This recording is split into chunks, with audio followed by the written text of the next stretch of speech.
This morning, President Trump claimed without any evidence at all that the estimated death toll in Puerto Rico from Hurricane Maria was being inflated by his political enemies, catch this, in order to undermine him. Trump wrote, quote, 3,000 people did not die in the two hurricanes that hit Puerto Rico. When I left the island after the storm had hit, they had anywhere from 6 to 18 deaths. A long time later, they started to report really large numbers like 3,000. This was made by the Democrats in order to make me look as bad as possible when I was successfully raising billions of dollars to help rebuild Puerto Rico. That's Trump talking and tweeting, rather. In fact, that figure was the result, that figure of almost 3,000 dead, was the result of an independent study. It was commissioned by Puerto Rican officials and estimated nearly 3,000 excess deaths stemming from the hurricane. In other words, people that would normally not have died. In a statement today, Puerto Rico's governor said the victims and the people of Puerto Rico do not deserve to have their pain questioned. In response to the president's tweet, Trump's former co-author Tony Schwartz wrote, when Trump tells a lie, as with the handling of the disastrous Puerto Rico hurricane, the magnitude and repetition of the lie is in direct proportion to how fully he believes he is guilty of the charge being made against him. For more, I'm joined by Tony Schwartz, co-author of The Art of the Deal and CEO of the Energy Project. Also joining us is good for us, Susan Page, Washington Bureau Chief for USA Today. Tony, explain this proportional response. The lie is big enough to cover the embarrassment? Well, I think what happens to Trump is not so much the embarrassment, but what lies beneath the embarrassment, which is the absolute allergy, and that's a mild word, to any evidence that he is weak or he is wrong or that he has failed. That's intolerable to him. It becomes 100% preoccupying, and he must attack it. And as we know from the thousands of lies he tells and has told, that's the way he does it. Put him under sodium pentothal, put him in a lie detector, make him tell the truth. Does he know the truth? This is the issue raised by Bob Woodward. One, he says he doesn't have the capacity to tell the truth. And the other is he doesn't have an attachment to reality. So which is it, as you've observed him as a co-author, does he know how to lie? Or does he simply lie because he doesn't know the truth? Chris, he lives on two tracks. One, when he is in a slightly saner state, and it's all relative in his case, he is absolutely capable of consciously and intentionally lying for a particular outcome. When he is aroused, when he's feeling under attack, it happens instinctively, impulsively, and with no forethought. He just does what he has to do. It's a survival mechanism.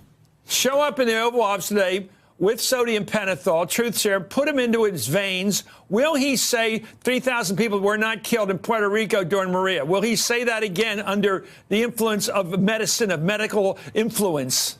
Yes. Why? Because he actually now does believe. Well, he knows. You know, he knows. I don't think he's that unmoored from reality. I do think in moments of feeling under attack, he loses sight of it. The prefrontal cortex literally shuts down in fight or flight. That happens to him. But I think when the physiology calms back down, yeah, he knows. He knows he's told 6,000 lies. Put him under oath for that, and or under sodium pentothal, and he will say that. Anyway, Trump's tweet this morning was his latest defense of his administration's response to Hurricane Maria. Earlier this week, he called it, quote, an incredible unsung success. His former Homeland Security advisor, Tom Bossert, told the New York Times the missing part was empathy. I wish he'd pause and express that instead of just focusing on the response success. Retired General Russell Honore, who managed the military response to Hurricane Katrina back in 2005 under W, had this advice for President Trump today. If I was his boss or standing next to him as his chief of staff, I would kick him on the ankle and say, look, focus on the future damn storm. Stop looking in the rearview mirror. Boy, you know, this is where the divide is, you know? I think LBJ went out and handed out water one time when he had a hurricane down or had bad weather down in Louisiana. W flew over. You know, you only get one shot at this, and Trump is not looking good. You know, the natural disasters are trouble for politicians because people expect the public officials to be there if there's a hurricane or if there's a riot, and politicians get punished for not showing empathy, for not showing up when people are in trouble. And also, I have a question for you from your previous conversation. Which is worse? Is it worse that President Trump believes what he's saying opposite all the evidence that we have about how many people died in Puerto Rico? Or is it worse if he asserts that and knows it's not true? Well, let me go back to Tony, because you work with him hand in glove. Let me ask you the one. I know I only have a few things that I think Joe Scarborough says I gnaw on these bones. There's a couple of things I do stick to, okay? Like voter suppression drives me crazy. Stupid wars like Iraq drive me crazy because I lived through Vietnam. I think all that, I was around during that. I hate stupidity by politicians when it comes to war because so many people die for their country, but they die and they shouldn't. And when they deny people voting, they're denying America's very quality of who we are. This question, he said Barack Obama, I know he has an African name, Barack Hussein Obama, anywhere to the Senate or the presidency. But why did he keep saying he was born in Kenya when it was impossible to figure out why a white woman from Kansas would go over to Kenya to have the baby there so that she could 35 years later have him actively available for the presidency under the Constitution? It didn't make any logical sense to claim that he was an illegal immigrant, basically, and yet he kept doing it and doing it until he reached a point of diminishing returns and stopped saying it. And just one Friday he said, oh, that's not true. Do you tell me he believed that all those months he was spewing that crap? No, he didn't. Why was he believe doing it. He was lying. He was lying. He did it because it served his intention or his hope of running for president at the time. And that's why he does it.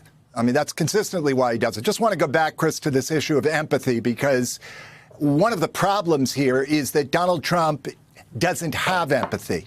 And that's not a modest statement. He literally has no empathy. He does not feel emotions like care and He's a sociopath?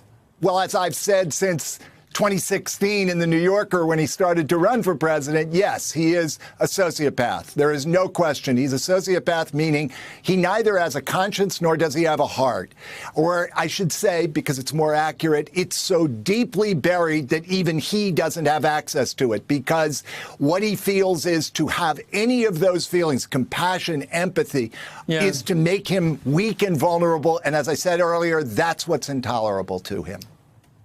You know, you make it sound like Blade Runner when they go to the replicant and they say, what do you feel when you see the bug die? And the replicant knows you've found him out. He doesn't feel anything. Anyway. He doesn't feel anything. Isn't that terrifying? And isn't that so repugnant in a moment like this? The 3,000 people who died and their families suffering, grieving, in part because he did such a terrible job of taking care of Puerto Rico in the aftermath of that storm.